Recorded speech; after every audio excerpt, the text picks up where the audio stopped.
उठता है कि आखिर पौधे सूरज की रोशनी को खाते कैसे हैं, मतलब उसे अपने लिए एनर्जी में बदलते कैसे हैं। आइए इसी को समझते हैं। चलिए, सबसे पहले इसकी बुनियाद को पक्का करते हैं। आखिर ये प्रकाश संश्लेषण, ये फोटोसिंथेसिस है क्या भला? तो सीधी सी बात है, ये एक एनर्जी बदलने का खेल है। पौधे सूरज से मिलने वाली फ्री की सोलर एनर्जी को केमिकल एनर्जी में बदल देते हैं और बस इसी केमिकल एनर्जी से वो अपना खाना बनाते हैं। अच्छा, अब देखते हैं कि इस पूरी रेसिपी के लिए क्या क्या सामान चाहिए और ये सब होता कहाँ पर है। तो सबसे पहले और सबसे जरूरी चीज है कार्बन डाइऑक्साइड यानी CO2। इसके बिना तो पौधे अपना खाना बना ही नहीं सकते। समझ लीजिए ये उनके खाने का मेन इंग्रेडिएंट है। और ये कार्बन डाइऑक्साइड पौधे के अंदर जाती कैसे है? पत्तियों पर ना छोटे छोटे छेद होते हैं, उन्हीं छेदों से, जिन्हें हम स्टोमेटा कहते हैं। और ये सारा काम होता कहाँ है? पौधे की कोशिका के अंदर एक छोटी सी फैक्ट्री होती है जिसका नाम है क्लोरोप्लास्ट। सारा खाना यहीं बनता है। ये एक ऐसा सवाल है जिसमें बहुत लोग फंसते हैं। याद रखिए, ऑक्सीजन एक प्रोडक्ट है जो प्रोसेस के बाद बनता है। उसे शुरू करने के लिए ऑक्सीजन की कोई जरूरत नहीं होती। चाहिए क्या? Carbon dioxide. चलिए अब इस पूरी प्रक्रिया के इंजन रूम में चलते हैं, मतलब उस मॉलिक्यूल के पास जो सूरज की रोशनी को पकड़कर असली काम शुरू करता है। क्लोरोफिल के बारे में ये 5 बातें एकदम रट लीजिए। ये मेन फोटोसेंसिटाइजर है। इसका काम है लाइट एनर्जी को ट्रैप करना। कौन सी लाइट? लाल और नीली। इसके सेंटर में कौन सा मेटल होता है? मैग्नीशियम। और सबसे मजेदार बात, ये प्रोसेस के दौरान खत्म नहीं होता। तो एनर्जी बनने का रास्ता बस 3 स्टेप्स का है। पहला, क्लोरोफिल ने लाइट पकड़ी। दूसरा, उस एनर्जी से पानी को तोड़ा गया। और तीसरा, आखिर में हमें मिले ATP और NADPH, जो एनर्जी के छोटे छोटे पैकेट हैं। भाई इतनी मेहनत हुई तो आखिर में बना क्या? चलिए देखते हैं कि इस पूरी प्रक्रिया का आउटपुट क्या है। जो मेन प्रोडक्ट है वो है ग्लूकोज। यही पौधे का असली खाना है। और जब खाना बच जाता है तो पौधा उसे स्टार्च के रूप में स्टोर कर लेता है ताकि बाद में काम आ सके। और हाँ, जब पानी टूटता है तो एक बाई प्रोडक्ट भी निकलता है, और वो क्या है? ऑक्सीजन। वही ऑक्सीजन जिसकी वजह से हम सब सांस ले पाते हैं। और आखिर में चलिए कुछ और जरूरी फैक्ट्स देख लेते हैं, और ये भी कि किन चीजों से प्रकाश संश्लेषण की रफ्तार पर असर पड़ता है। देखिए, जैसे जैसे CO2 का लेवल बढ़ता है, फोटोसिंथेसिस की रफ्तार भी तेज होती है। लेकिन हाँ, बस एक लिमिट तक ही। उसके बाद दूसरी चीजें जैसे कि रोशनी या तापमान स्पीड को कंट्रोल करने लगती हैं। ये नंबर थोड़ा हैरान करने वाला है, पर इसे याद रखना बहुत जरूरी है। सूरज से जितनी भी एनर्जी आती है ना, पौधे उसका सिर्फ 0.1% ही स्टोर कर पाते हैं। कितना कम है। और ये रहे 4 और रैपिड फायर फैक्ट्स। पहली बात, फोटोसिंथेसिस दिन और रात दोनों में हो सकता है। दूसरी बात, ये हवा से CO2 को कम करता है, बढ़ाता नहीं है। तीसरी बात, C4 साइकिल सबसे पहले मक्खे में खोजा गया था। और चौथी, हाँ, ये बनावटी रोशनी में भी काम कर सकता है। और यहीं से एक बहुत बड़ा सवाल खड़ा होता है। अगर पौधे बनावटी रोशनी में अपना खाना बना सकते हैं, तो सोचिए इसका हमारी खेती के भविष्य पर क्या असर हो। उस कमाल की यात्रा को समझेंगे जो पानी एक पौधे के अंदर करता है। मतलब पौधे पानी को कैसे सोखते हैं, उसे ऊपर कैसे पहुंचाते हैं और कैसे मैनेज करते हैं। तो देखिए, हर चीज की शुरुआत होती है परासरण यानी ऑस्मोसिस से। ये वो पहली और सबसे जरूरी प्रक्रिया है जिससे एक पौधा मिट्टी से पानी का अपना पहला घूंट लेता है। पानी बस ज्यादा मात्रा वाली जगह से कम मात्रा वाली जगह की तरफ चला जाता है। लेकिन सवाल ये है कि पौधे पानी सूखने की इस प्रक्रिया से ज्यादा फायदा कैसे उठाते हैं।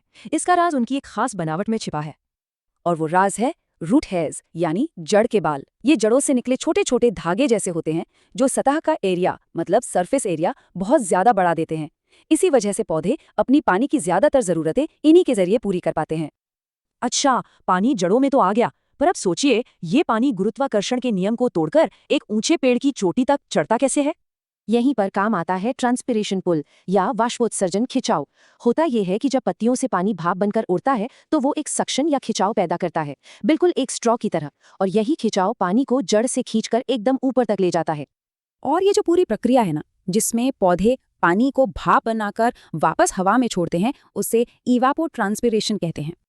अब एक ऐसा सवाल लेते हैं जो हम सब ने असल जिंदगी में देखा है। बारिश में लकड़ी के दरवाजे क्यों फूल जाते हैं और ठीक से बंद नहीं होते? इसका पौधों की दुनिया से क्या कनेक्शन है? इसका सीधा सा जवाब है इम्बिबिशन यानी अंतःशोषण। ये वो प्रक्रिया है जिसमें कोई ठोस चीज पानी सोखकर फूल जाती है। सूखी लकड़ी यही तो करती है। और हाँ, बीजों को अंकुरित होने में भी यही प्रक्रिया मदद करती है।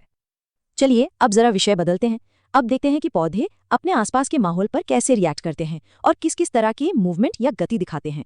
पौधे मुख्य रूप से 4 तरीकों से रिएक्ट करते हैं। पहला है फोटोट्रोपिज्म, मतलब रोशनी की तरफ बढ़ना, जैसे सूरजमुखी का फूल। दूसरा है ग्रेविट्रोपिज्म, जिसमें जड़ें हमेशा नीचे जमीन की तरफ और तना हमेशा ऊपर आसमान की तरफ बढ़ता है।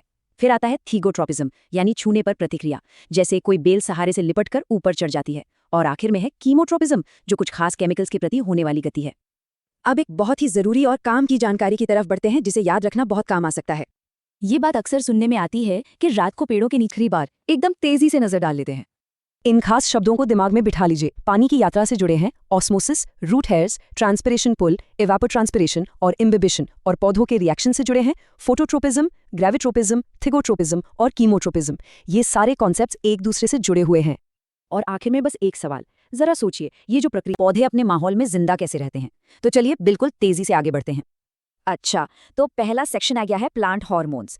इन्हें ना दो टीमों की तरह सोचिए। एक टीम है जो ग्रोथ को बढ़ावा देती है और दूसरी टीम जो उस पर ब्रेक लगाती है। चलिए एक एक करके इन सबसे मिलते हैं।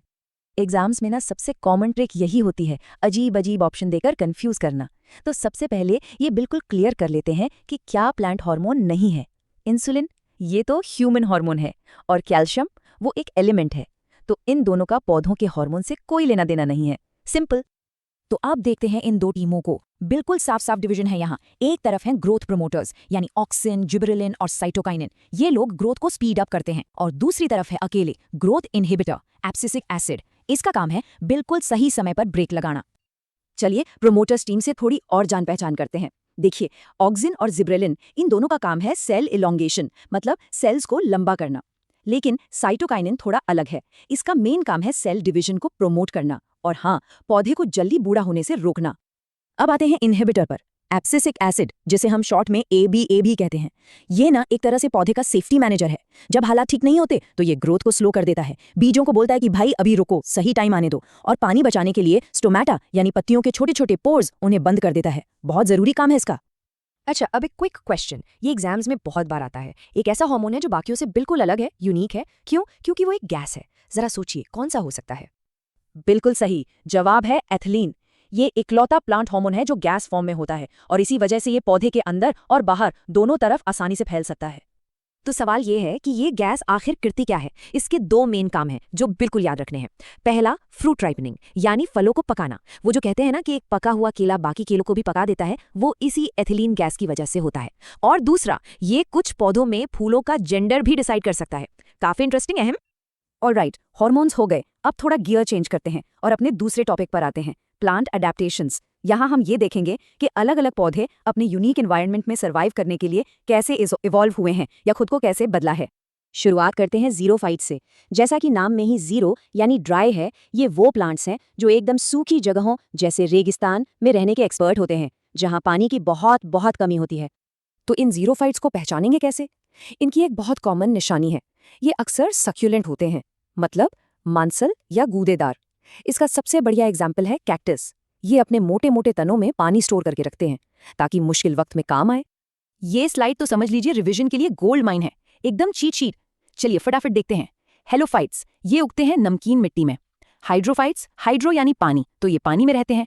मेसोफाइट्स, नॉर्मल जमीन पर जहां एवरेज पानी हो। हेलियोफाइट्स, इन्हें हेलियोस यानी सूरज, मतलब ढेर सारी धूप पसंद है। और इनके आगे सायोफाइट्स, जो छाया में उगते हैं। और आखिर में लिथोफाइट्स, जो चट्टानों पर यानी रॉक्स पर उगते हैं। बिल्कुल स्ट्रेट फॉरवर्ड है। एक और स्पेशल केस है एपीफाइट्स का। ये वो पौधे हैं जो दूसरे पौधों के ऊपर उगते हैं। इसका बेस्ट एग्जाम्पल है ऑर्किड।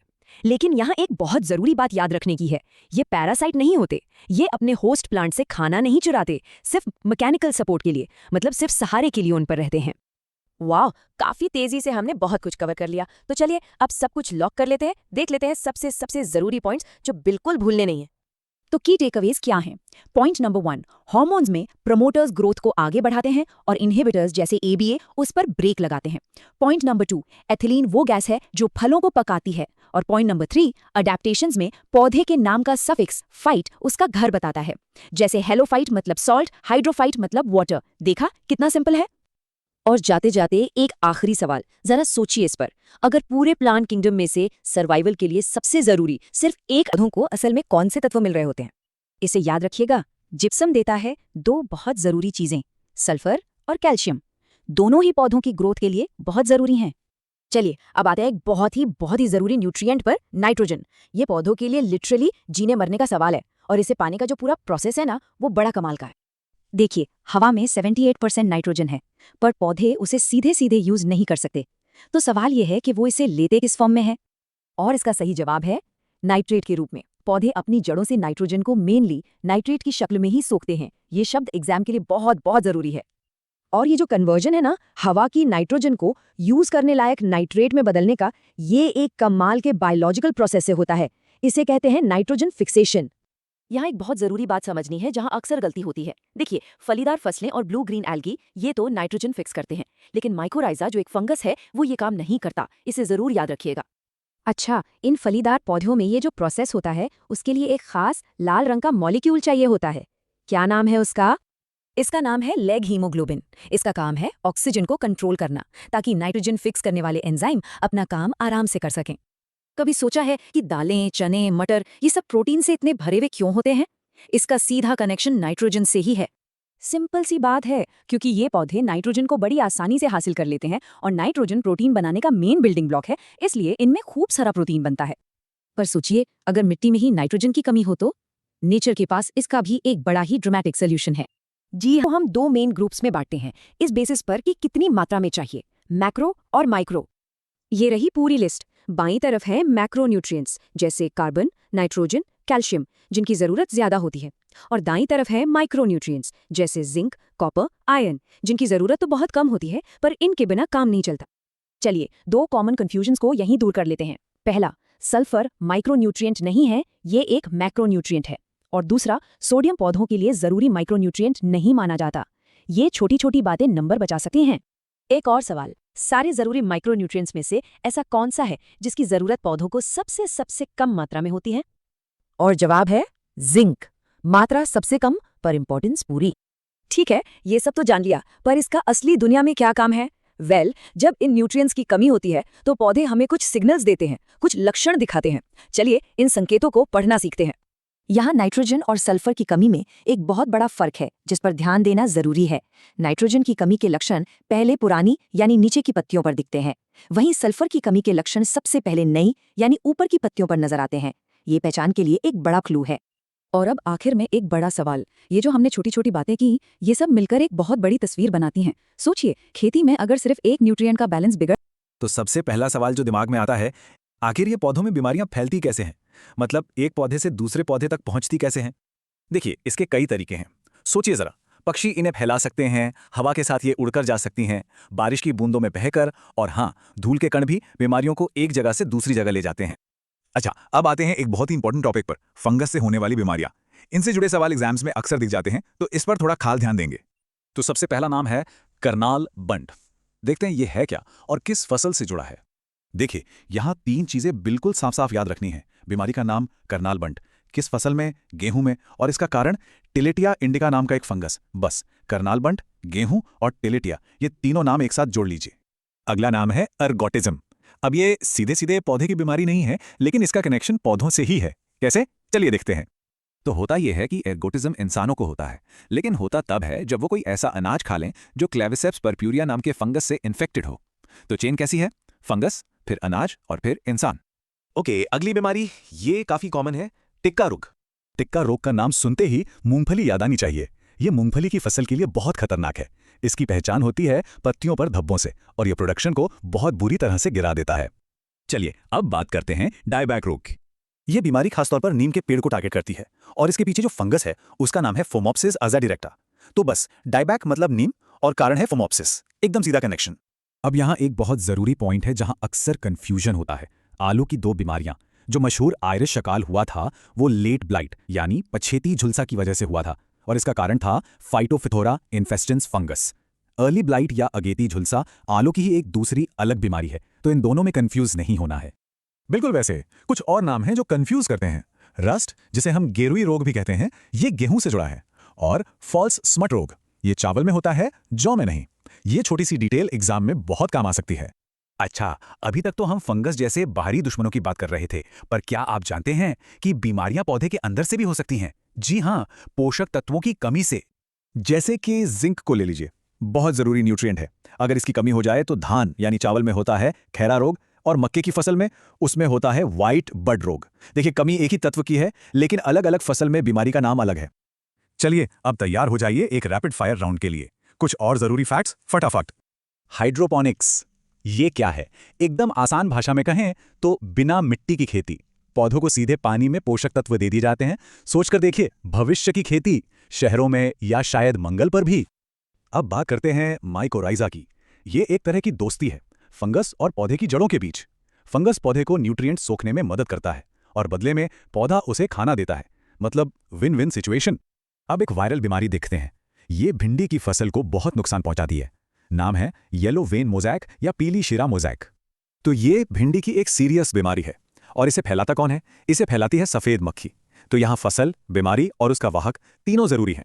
चलिए अब पौधे से जूम इन करके उसके सेल के अंदर चलते हैं और क्लोरोप्लास्ट की एक खासियत देखते हैं। तो इसकी सुपर पावर क्या है?